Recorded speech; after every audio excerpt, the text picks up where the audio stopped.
যার জন্য এই ভিডিওটা করা। তো সমগ্র বিশ্ববাসীকে একটাই শুধু কথা জানাতে চাইছি যে মানুষ যে ধর্মের বা অধর্মের পথে চলছে তারা শান্তিভাবে পথে ফিরে আসুক।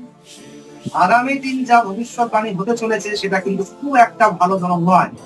মানুষ যদি ধর্ম পথে না গিয়ে যদি অধর্মের পথে যায়, এটা মানুষ কেন, মানব সভ্যতার কলঙ্কের দিন কিন্তু আসবে। এবং বাংলাদেশের পক্ষ থেকেও আমি একটাই কথা বলবো, যারা এই ঝামেলা বা ঝুট ঝামেলা করছে তারা শান্তিতে ফিরে আসুক। এর জন্যই বক্রেশ্বরে আসা মহাদেবকে জানানো। আর কুম্ভ মেলাতে যাদের প্রাণ গেছে তাদের এই মহাদেব ও মহাকাল বক্রেশ্বর বাবাকে এটাই প্রার্থনা করুন, আপনার শান্তি। আর কিছু বলা নেই, মানুষ নিজের সভ্যতা এবং মানুষ তার শান্তি বজায় রাখে। জয় মহাকাল। জয় মহাকাল।